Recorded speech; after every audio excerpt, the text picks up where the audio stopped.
Hello, welcome on in, guys. Welcome on in, welcome on in, welcome on in. We're going to be recapping the Real Housewives of Beverly Hills and the Real Housewives of Salt Lake City. We've got a lot to break down.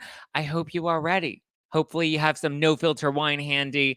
If not, go stock up right now at nofilterwine.com. Let's get it. You're listening to hashtag No Filter with Zack Peter. That's me, your naturally platinum blonde pop culture connoisseur. I'm the reality TV junkie, self-improvement addict, and host with only the hottest tea spilled fresh all week long. Those balls have gotten you into trouble, though. They picked us because we were horny. Yeah, right. And that's your chronic state. 24/7. My life has changed so much that it's almost like a completely different life. From the latest news on the Real Housewives, I'm so happy to be here and engage with you. deep dives into celebrity legal scandals, and unfiltered convos with your favorite stars, I've got you covered. And yes, I always keep receipts. Welcome on in, welcome on in, welcome on in. Welcome to Thursday Night Live. We are live on the Instagram. We are live on the YouTube. If you're watching this on YouTube, be sure to smash that like button. Leave a comment below if you're in the replay crew. And if you're in the live chat right now, let me know where you're watching in from. Hello, Miles. What's going on, Miles? Hey, Miles. Oh, Miles, I actually think you're going to enjoy this art. What's today? Thursday, Friday, next week's podcast episode. Miles requested more, he wants to see the wellness, or not the wellness, the self-improvement junkie in me. So Miles, I'm delivering. I remembered you. Hi, Jesse with the purple hair. Hi, Miss Loopy Lori. Ooh, Miles is from Seattle, and he's a cutie patootie. Aaron D. Hey, Aaron D. Hi, Joe Mendoza. Hi, Christy from Florida. Ooh, Christy, I hope you're staying dry. All my love to everybody in Florida. Hi, Carrie G from Ohio. Yes, Joe smashed the like button, just like how he wishes Michelle or Michaela Maroney smashed him hard. Wow, Joe. That Joe is coming in hot tonight. Hello. Megan from Finger Lakes, New York. Renee from San Francisco. My front yard doing yard work, Seattle area. Yes, Coffee Buzz. Let's get it. Okay. Guys, you do know that we're doing 2 members only after parties a month. So tonight will be our second of the month of September. Last time we did one on the worst celebrity I've ever worked with. Tonight we're doing one on all of my stories. Thank you so much, Miles, for the badges, my love. I appreciate that. Yes, Redondo Beach. Hello, Redondo Beach. Hi, is that Danny? Hi, Danny from Redondo Beach.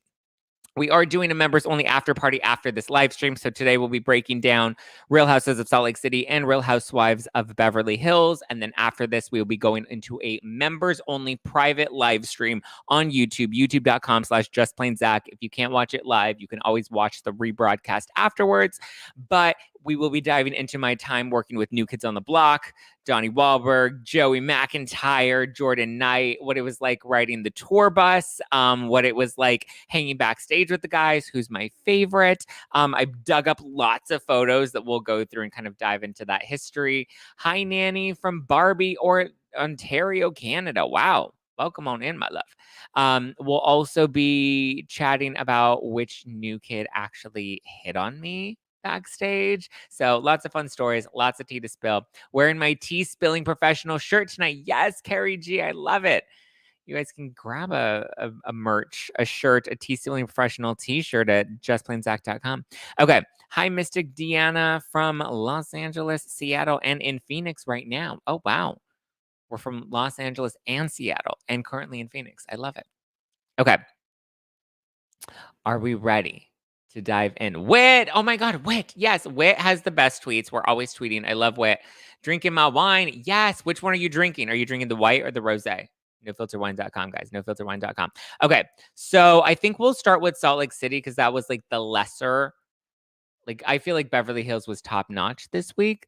Those is my thoughts. Those is my opinions. Those is my feelings. So we'll start with Salt Lake City and then we'll talk about Beverly Hills. And then I'll see what you guys have to say and what your thoughts are. And then we'll wrap and do after party. So let's get it. Let's get it. Okay. So Real Houses of Salt Lake City. The premiere was this week. They are back for season 3. And OMG. Oh, look at Renee Rod just signed up as a member right now because Renee Rod wants to join the after party. Yes, guys, if you're watching this on YouTube and you're not yet a member, you can click the link below. It's only $2.99 a month. You get exclusive live streams, behind the scenes vlogs.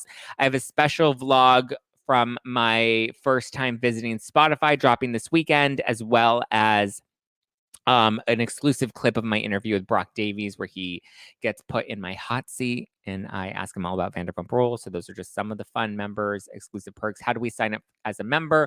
Go to youtube.com/justplainzack, or you can search me on YouTube, Zack Peter, ZACKPETER.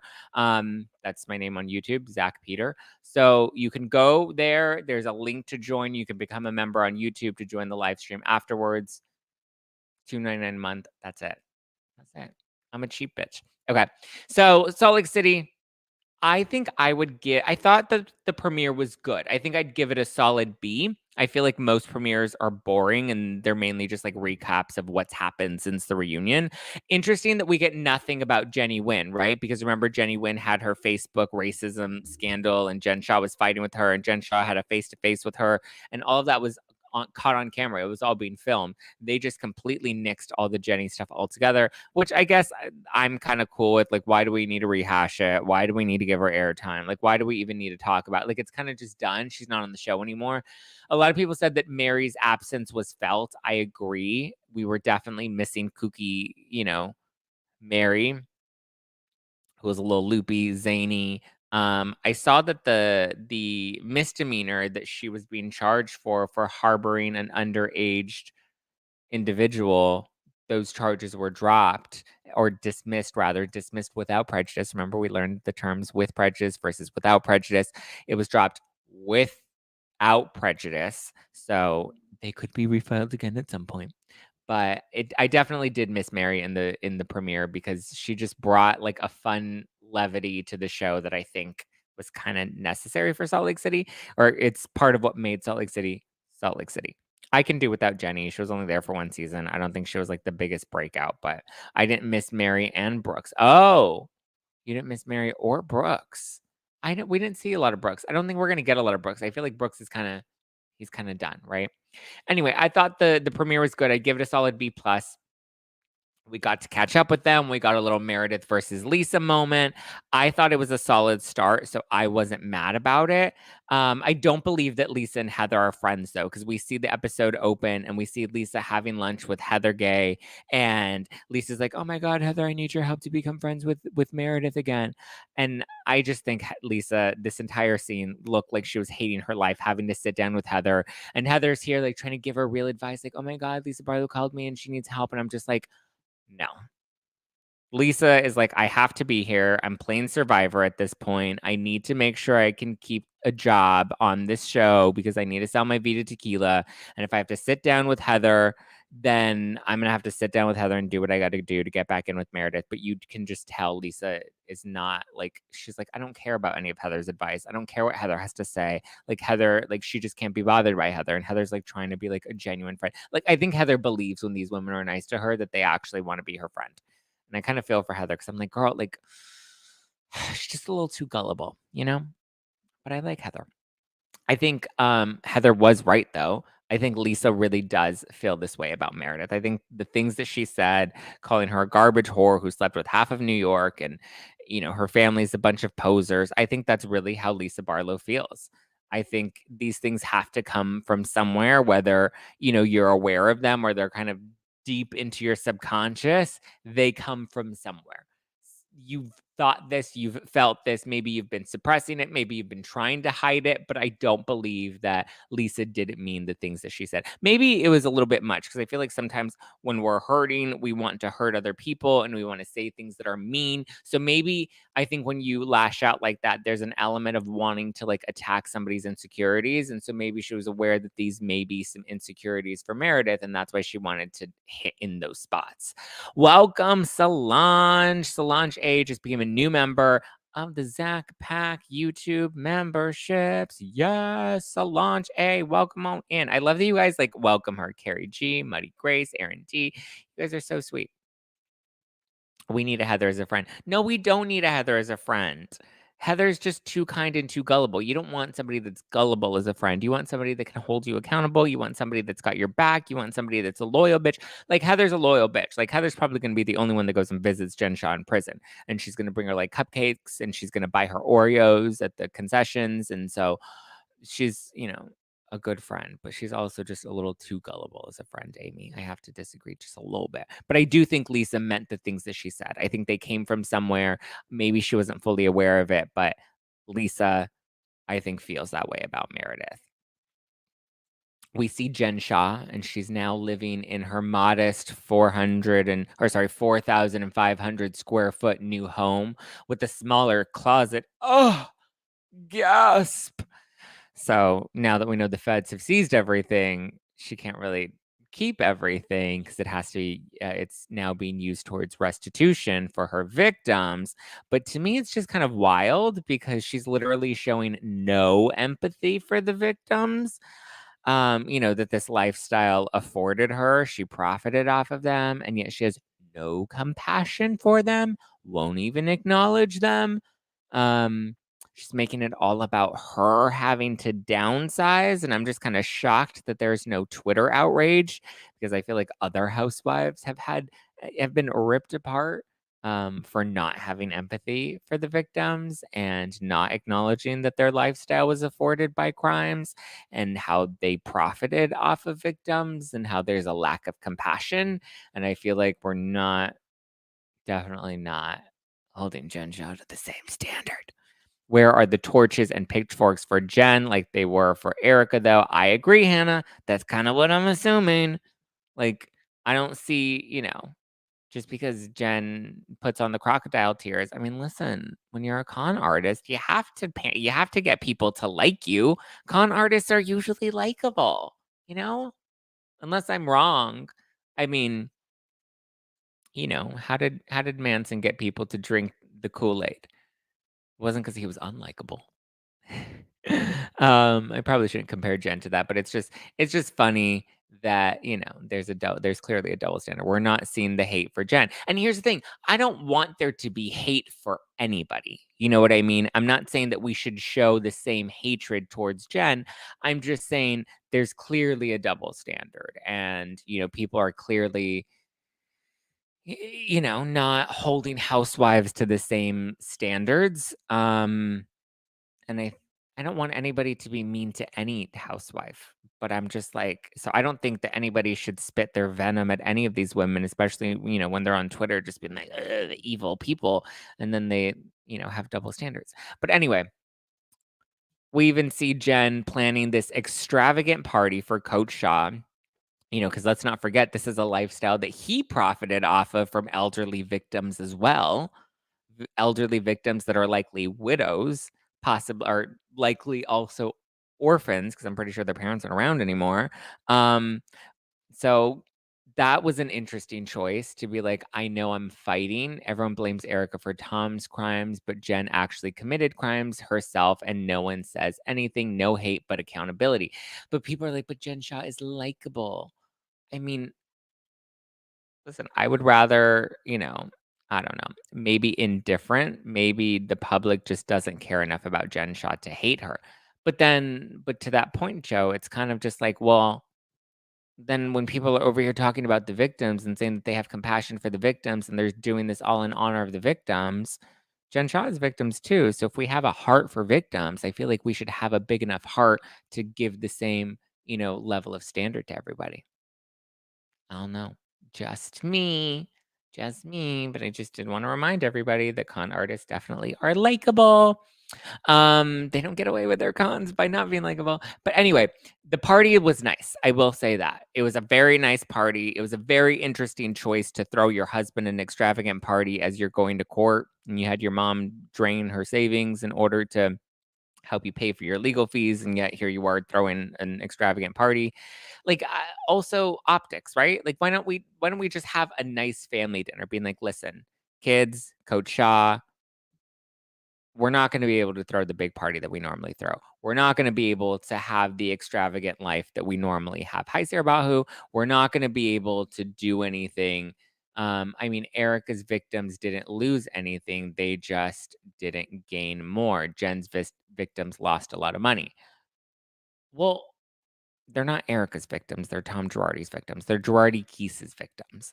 So that we need to clarify that. But I mean, that's kind of true, but also it's just, I just think it's an interesting choice for her to throw a big extravagant party at the premiere. I think she's addicted to the fame. I think she's addicted to the cameras. I think she's going to have a really hard time adjusting without it when she kind of falls into the shadows, because she's going to be in prison for quite some time that I don't envision people being interested in her long enough to really see her come back to fruition. Thank you, Jenny Friedman, for the 2 badges, my love. So I don't know. I just feel like have a nice dinner with the family and be like, look, guys, we can't really do what we normally do, but we want to make sure that we acknowledge your dad, and we want to make sure that we have a strong family together. We don't know what the next few months are going to hold. We're going to fight really hard, but we really don't know what's to come. And so we wanted to make sure that we surround you guys with love, and we have as much of these true family moments as we can. It's about keeping the family bond together, right? If it's really about the family and not about flashing the lifestyle, then try to have as many family dinners as you can. Try to have as many game nights as you can. Try to make sure that, you instill roots in your kids if you're not going to be able to be there with them on the day to day like you normally would because you're going to prison. Then like try to make sure that they know how much you love them and as much as you're going to fight, there is a very real chance, because we see her say in her confessional that she's scared. And I believe that she has to be scared, right? But that also the actions just don't reflect her being, scared. I don't know. Let's see. What else do we have? We don't see much of the newbies at all in the premiere, which I guess is fine. They'll become part of the storyline as it develops. We see Whitney leaving the Mormon church, which to me just felt very fake and it felt very forced. And she's like, I'm going to go on the website and I'm going to print out the paper and I'm printing out the paper and here is the paper and I'm signing the paper, as if this is some big declaration that she's made when it feels like she left the Mormon church quite a long time ago. And this is just kind of one of the last ripping off of the Band-Aid moments. It just felt way too forced and like she needed to have a moment in the premiere. And this was her way of having a moment in the premiere. Her husband, that job may have, he's paying for it. She cares about filming more than her family. That's the unfortunate part, is I actually believe that. I actually believe she cares about the show more than even though she's using her family as like my kids and like, unfortunately, it just seems like she's using it to gain sympathy from people, and it's unfortunate. But back to Whitney, very fake, very forced, wasn't here for it. Meredith goes digging into Lisa Barlow and is trying to expose her, even though this expose is in reference to like an old company of hers, I believe, and it's not even about Vita Tequila. Listen, I love Meredith. I've had her on the show. Great interview. Really had a good time with her. But like, I was disappointed in her in this finale. Like, she's doing too much to act like a real housewife now, and she's just trying too hard to do the most. And I get it. You're upset with Lisa Barlow. Show us your pain. Don't get petty and like try to dig up dirt on somebody and try to spread rumors about them, because then that doesn't help you look good either. And it just feels like these women are trying too hard to be housewives. Jen's still trying to keep up with the Joneses by having this party. Whitney is still trying to, have a moment by leaving the Mormon church and making this big declaration on camera. Meredith is trying to dig into Lisa Barlow and pull up receipts on her, which is just so uncharacteristic of Meredith. It just doesn't feel like her, or at least the side of her that we've gotten to know. But I mean, listen, I do side with her when it comes to Lisa Barlow. I love Lisa Barlow, but like Lisa did have 2 months to reach out and try to mend things, but she didn't. So I understand Meredith's resistance to like want to,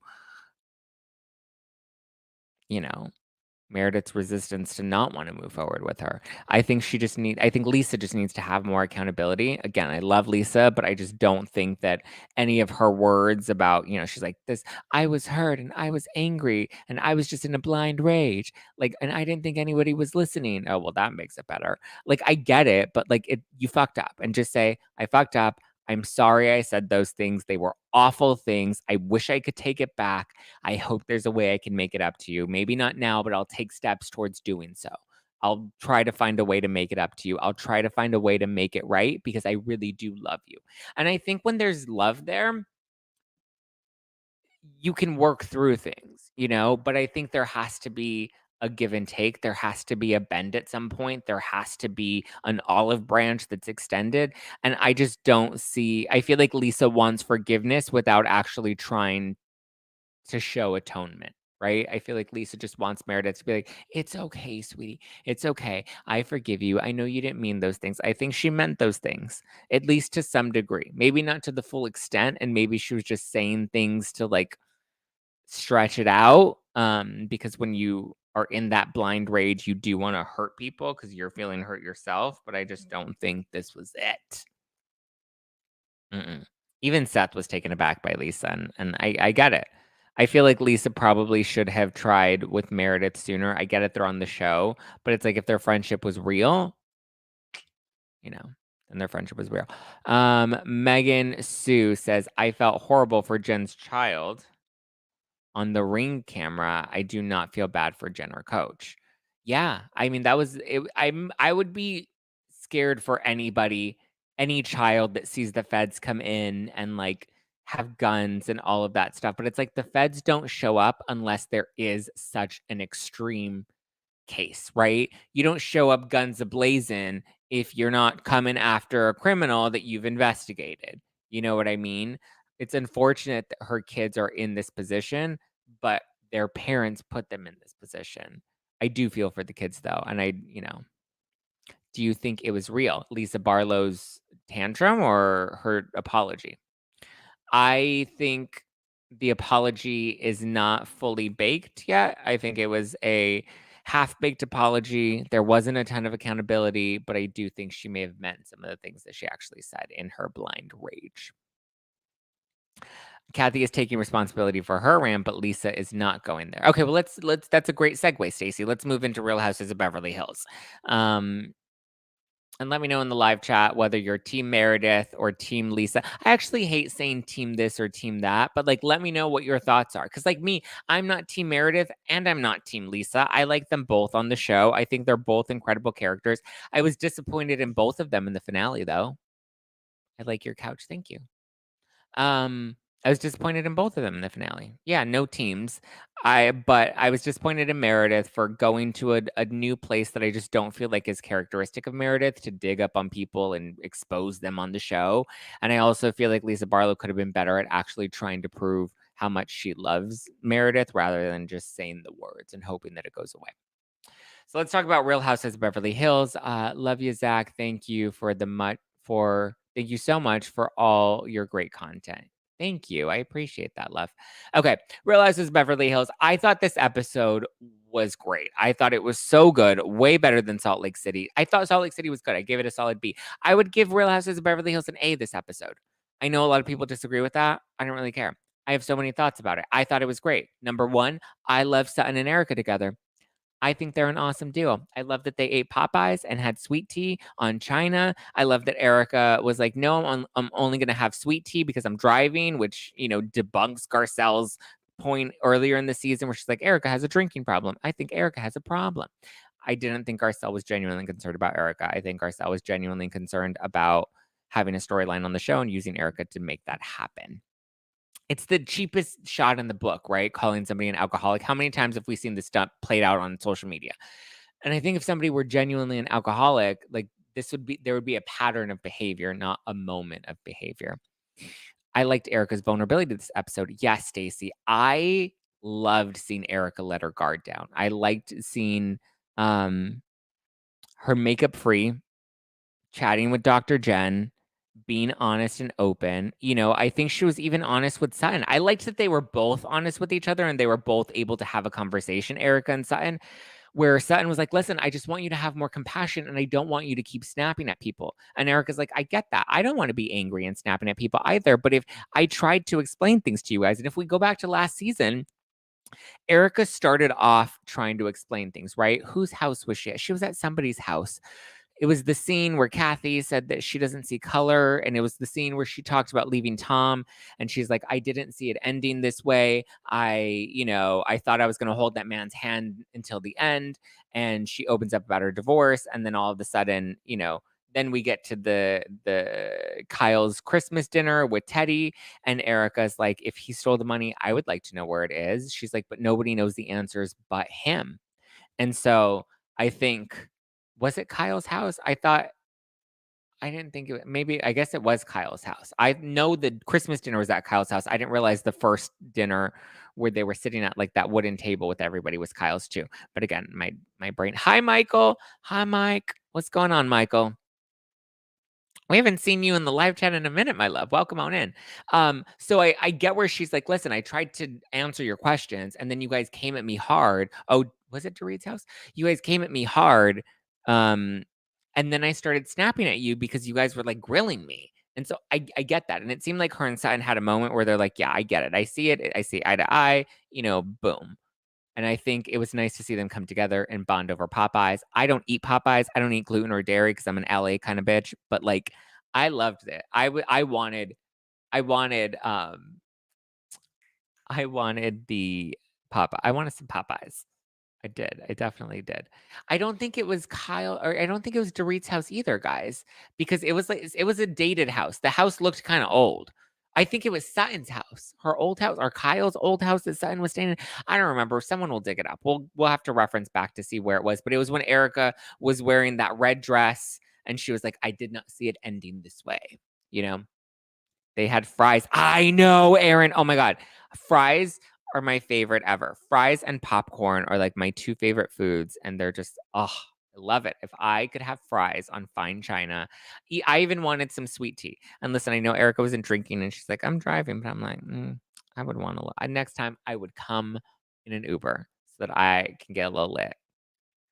You're not going to like that Sutton says on the after show that she doesn't feel like she and Erica can ever be friends. She can't ever trust her. Well, that's unfortunate because I feel like there were so many times when they've had so many good moments. And here's the thing about Erica and Sutton. I feel like they genuinely have a connection and they genuinely are good friends.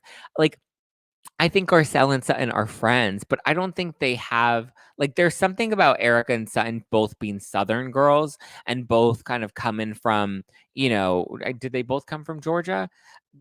There's something about it that there just feels like a more organic connection. I just think Garcelle's a lot more guarded. And listen, Garcelle's opened up about that. She's like, it doesn't feel easy to be welcomed into the group. When she's beside Garcelle, she says the most. Very true, Wit. Very true. Very, very true.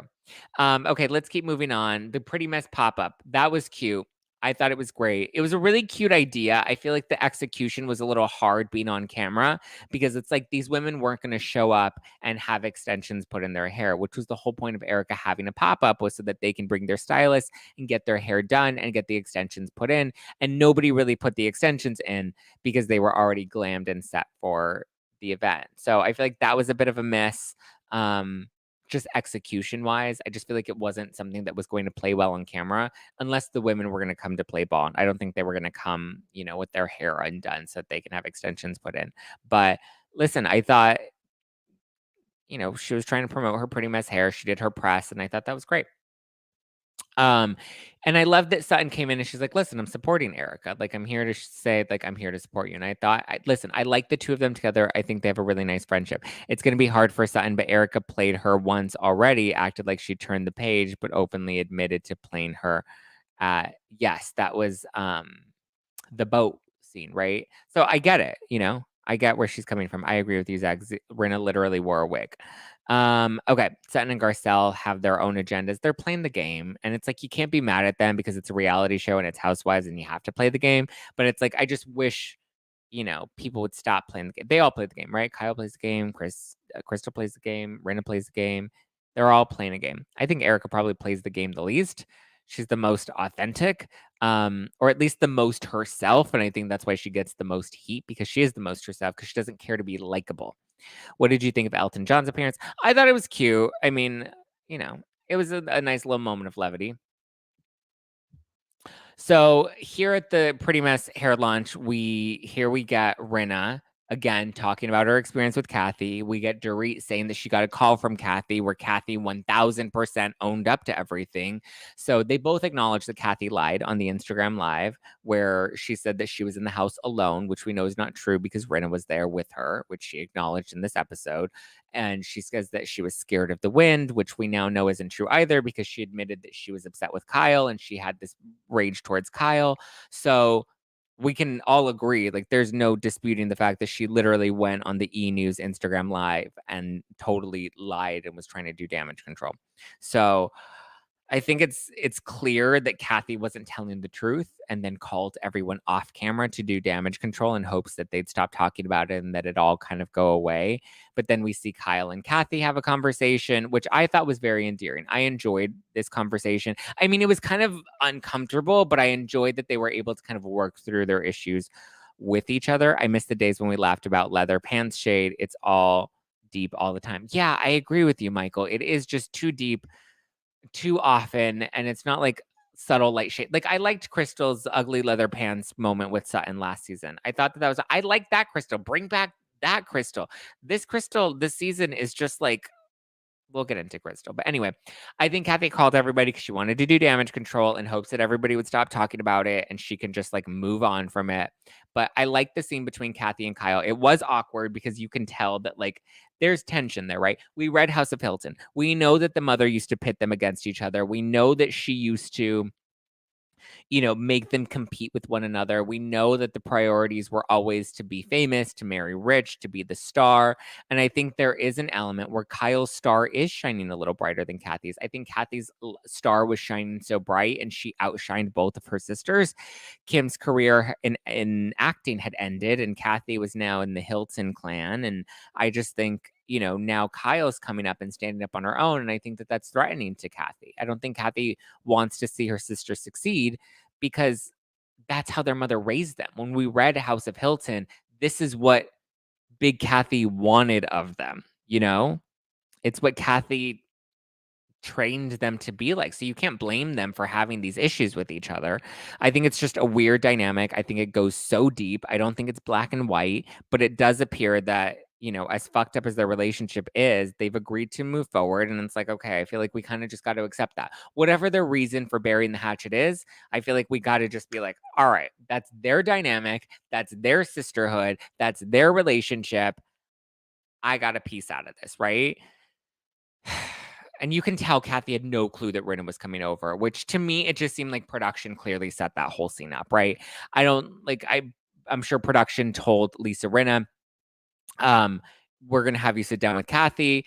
And they had Kathy say, we're going to have you sit down with Kyle. And then, I just think what a toxic upbringing. Oh, their upbringing, Michael, is toxic AF. It's so dark and so twisted. And that's why I believe Kathy really did have this crazy, wild meltdown and probably did have this psychotic break. Rinna probably, she speaks in hyperbole that I think she probably exaggerated maybe just a little bit. But Kathy was about to say, shut up, Kyle, when she said Kyle. Yeah, she gave her the look, Kyle. Like she was giving her the eye. So you can tell there's just like that. And Kyle just wants to please, right? I think Kyle's role in their relationship with their mother was like, I just want to be nice.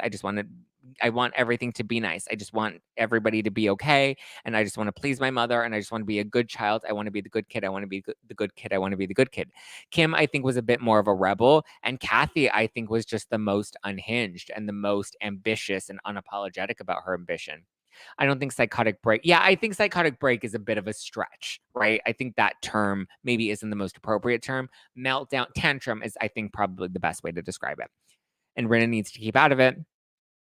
Well, what's up with the hinted feud between Kris Kardashian and Kathy Hilton and backstory? Well, I think again, it relates to like what I mentioned about Kyle starting to shine and Kathy doesn't like that. And I think that's how it was with Kris Jenner, right? I think Kris wasn't in the forefront and now Kim has really come to the forefront and Kris has really come to the forefront and the Kardashian clan has kind of become, more relevant than the Hiltons right now. I mean, Paris is still relevant, but I don't think when you put her next to Kim in terms of like headlines and, just I guess not marketability, because Paris's businesses are still doing really well. But I just think the Kardashians have a pulse on the media more than the Hiltons do, right? Nobody looks at Kathy and is like, oh my God, the devil works hard, but Kathy Hilton works harder. No, Hilton's a trophy wife. She married into money, and that's her claim to fame. So I can see where there may be some underlying listen, that's this world. As fucked up as it is, I grew up in LA. As much as you want to think that you have friends, and as much as you want to think that people genuinely care about you, it's shitty because it's like everybody is just out for themselves. So there probably is some underlying tension between the Jenners and the Hiltons, or the Hiltons against the Jenners, because I'm sure the Jenners or the Kardashian Jenner clan are having their moment. Kathy and Kris are friends. I don't think she's jealous of Kris. That's the thing. Friends doesn't mean anything in this town. Friends doesn't mean a damn thing. We're all friends. We all will take photos on the step and repeat. I mean, I like to think that I'm a real friend, and I try to be supportive of my friends, and I always want to see them succeed and thrive. But I grew up in LA, so I've seen these types of relationships. I've seen these types of friendships. Yolanda was great at talking about Lisa Vanderpump and how we have Hollywood friendships, right? So I think that's just what it is. You all, it's just one big circle jerk, and let's just all be one big happy friend group.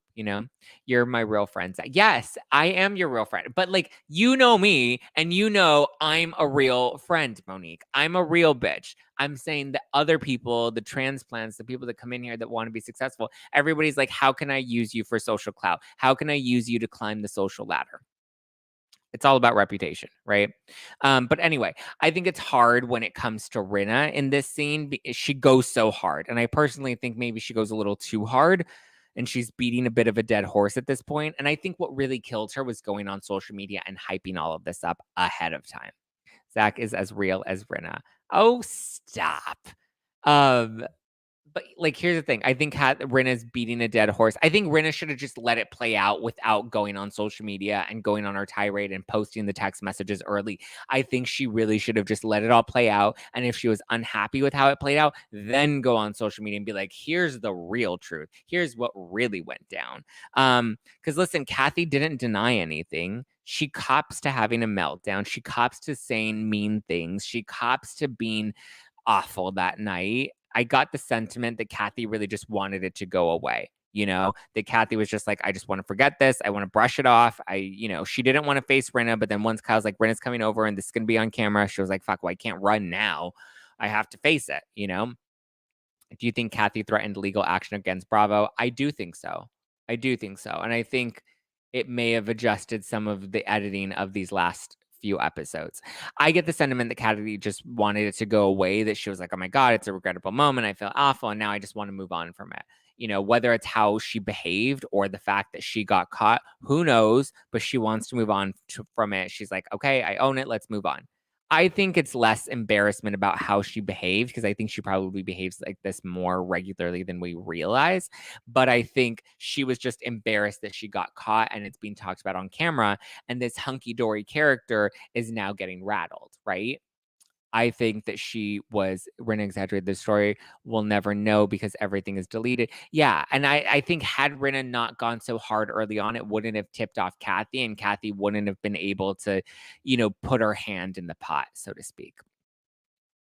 We do hear mentions of the names that Kathy calls people. So we don't know what those names are exactly. We hear references to them.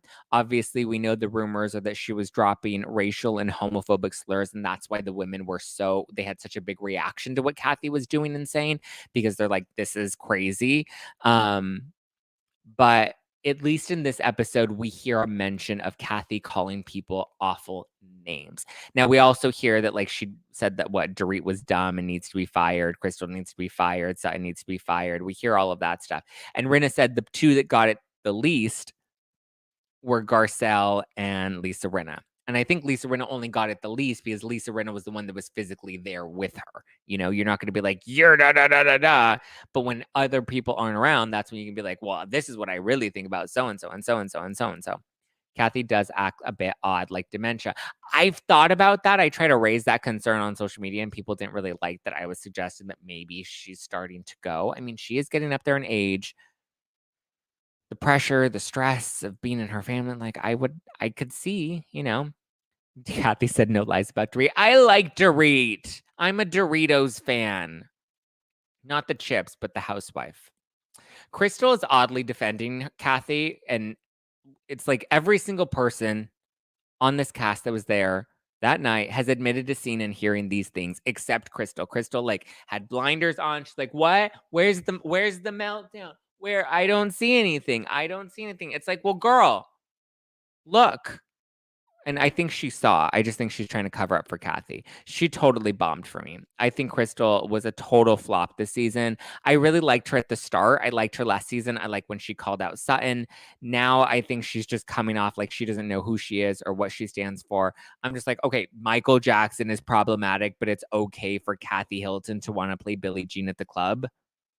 Kathy, who's openly said she doesn't see color, which Crystal took offense to last season with Sutton, and Kathy, who boasts about her friend Michael Jackson, who Crystal's like is so problematic. Like, Crystal has lost all likability in my book. She was made a fool of at the start of this season when Sutton said something dark, but she wouldn't admit what Sutton said, and Garcelle and Kyle jerked Crystal around and be like, well, what is she saying? Crystal's like, I can't say it. I can't say it. I can't say it.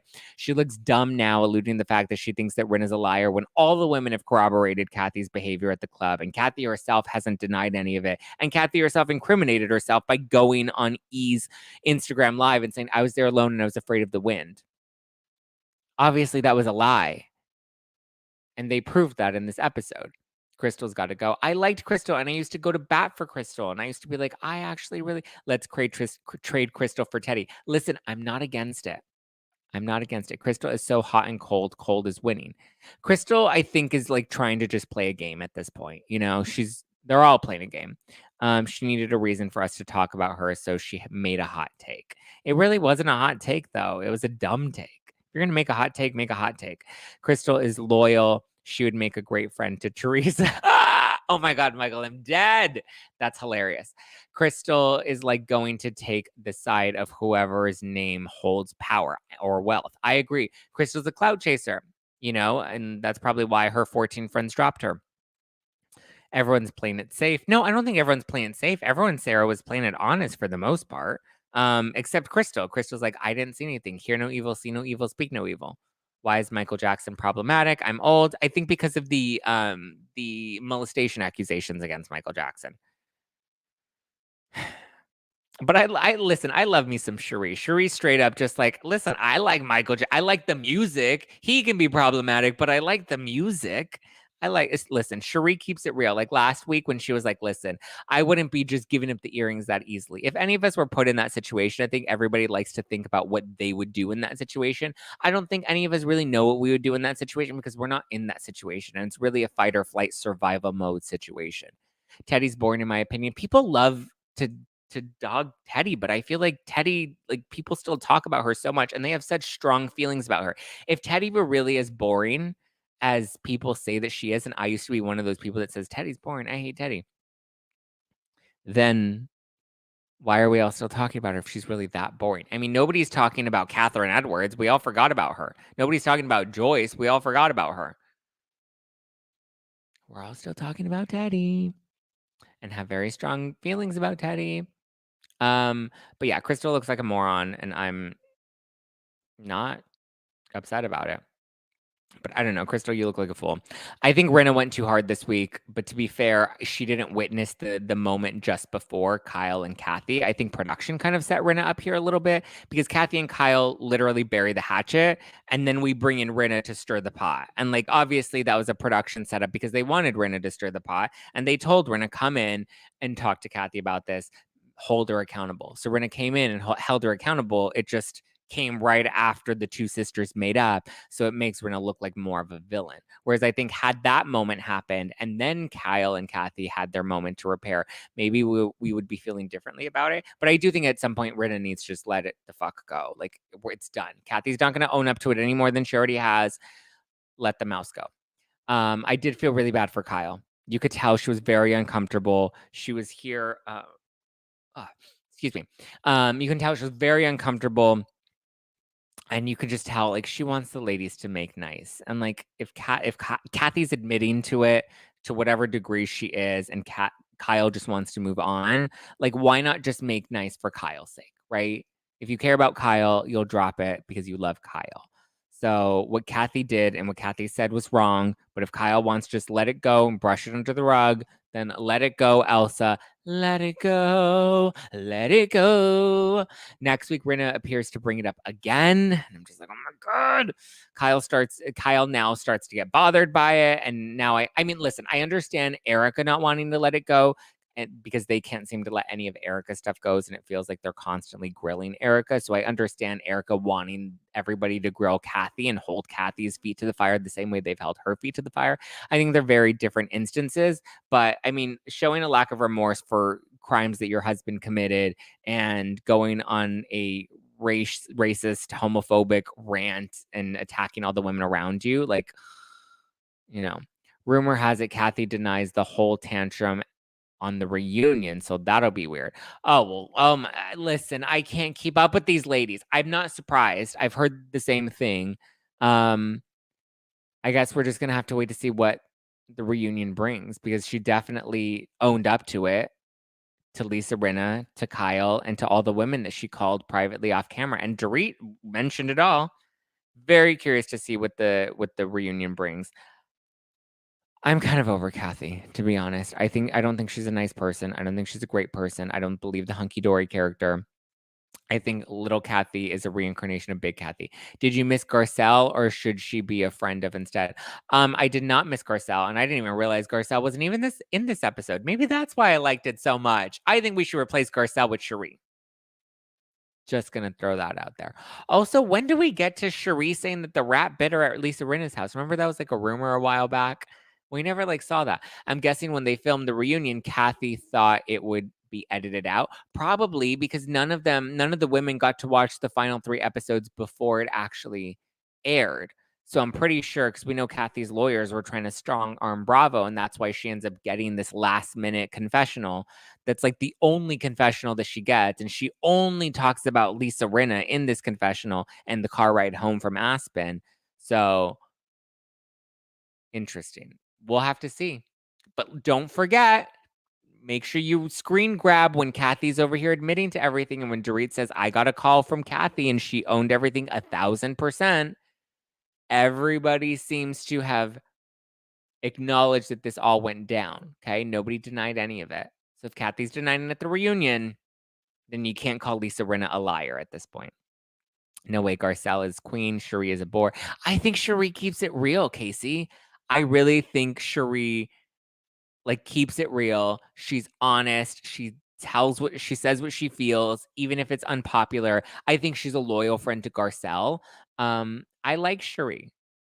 I don't think Garcelle has given us very much. We haven't really gotten to know her very much. We haven't really gotten much of her story. We know she's a single mom that went back on Bumble. We know she's an actress. I want to hear about talk to me about the time your husband cheated on you and then you emailed all of his colleagues about it. Tell me about that story. Let's get that Garcelle. Let's get to know the real Garcelle. But we're 3 seasons deep and we haven't really gotten to know much about her. Cherie just didn't give us enough. I liked when she was on. I don't think we got enough from her, because if you looked at the original trailer, we got a lot more of Cherie in that trailer than we did this entire season. And I think some of her scenes may have gotten cut or edited out because she ultimately didn't go with the overarching storylines. But yeah. And what are your final thoughts about the show? Because we do have to wrap and then we're popping on over to After Party. So any closing thoughts about Beverly Hills or Salt Lake City as we go into the finale of Beverly Hills next week and the reunion and the rest of Salt Lake City? We know nothing personal about Garcelle. I like Garcelle. I think she gives good shade. I think she knows how to push some storylines. I think she'd be a great friend of. Otherwise, I think she needs to give us a little bit more. Loved Erica's vulnerability this episode. The scene with the therapist I thought was really good. I thought she was very open and honest. She's like, listen, she's like, I know this is unpopular to say, but I'm a victim too. And it's kind of what we thought, that she sees herself as a victim too. That's not to say she's more of a victim or less of a victim. She just wants some acknowledgement that she's hurting in all of this too, and her husband lied to her. which people are starting to come around to. I feel like at the beginning, everyone was like, she knew, she was complicit, she was part of it. This is all a sham divorce. And then that shifted, right? And everyone's like, oh, well, maybe she didn't know, but she knows now. She knows about it now. I'm just like, well, like, what do you want from her? Give up the earrings. Okay, she gave up the earrings. Do more. Okay, what do you want her more to do? Like, I'm just like, the goalpost is forever moving with Erica. And I'm just like, when are y'all just gonna let it be? I like Garcelle too, but I just think Garcelle's a little overhyped with the fans. Sutton is a bore too. I'm enjoying Sutton. I enjoy Sutton. I think she has moments where she frustrates me and irritates me, but I enjoy Sutton. And yeah, Erica can't win for losing. I agree, Jenny. I felt like we needed that scene a long time ago. Please, not her victims. I mean, she's not a criminal, but her attitude is. Her attitude isn't great. I can't defend her attitude. I've never tried to defend her attitude. I just think she is in fight or flight mode, but I think we do get a lot of that in this episode where she acknowledges that she feels like a victim herself, and she talks to Sutton and she's like, listen, I tried to explain myself to you guys at the beginning and you guys couldn't be bothered by me. Like, you kept thinking I was guilty of something and you kept holding my feet to the fire and crucifying me. And that's when I started to snap, when you were calling me a liar. What do you think about Diana? I don't know. I feel like she didn't land the way that I was hoping that she would. I wish you were going to BravoCon. I don't, but thank you. I appreciate that, my love. We're not in her shoes. We're not in Erica's shoes. You're right. All right. Should we wrap things up? Dorit never really confronted Sutton about, about what? Comment about her lack of empathy on her robbery. It's interesting because I did hear a rumor that one of the women was questioning whether or not the robbery was actually real or it was like insurance fraud. I believed that person was Sutton. I guess it never really went anywhere. Diana gave nothing. I think Diana tried, but she just tried too hard in the wrong ways. And we didn't really get to see the real Diana, in my opinion. All right, guys, shall we wrap? Thank you guys so much for tuning in. I love you guys. I appreciate you guys. You're amazing, beautiful angel babies in the sky. I hope you have a wonderful weekend. I will be back on Monday recapping lots of good stuff. Brock Davies is on the show with Dave Asprey next Wednesday. I will be dropping an exclusive clip for members only before then. That way you guys get a little sneak peek at what we're going to be dishing on with Brock. So you'll get an exclusive sneak peek ahead of the episode, and then you'll get the full episode on Wednesday. Monday, I do have a guest as well, and we're spilling some more dish on these housewives. And then we'll be live again Tuesday for book club and Thursday for our regular Thursday night live. Be sure to subscribe, smash the like button on your way out. If you do want to join our after party, it is a members only after party. I'm going to kick it off in literally like 2 minutes after this, and we'll dive into my time working with New Kids on the Block. You have to be a member to join the after party on YouTube, youtube.com/justplainzack. If you do miss it tonight, it will be available for a rebroadcast afterwards. So look forward to that. Stay tuned. It is available for members only. If you are a member, it's only $2.99 a month. You will get a notification once it goes live, or once we're live. So love you guys. Appreciate you. Have a wonderful weekend. I will talk to you in after party if you're a member, and next week if not. Love you guys. Bye. Bye, bye, bye, bye, bye.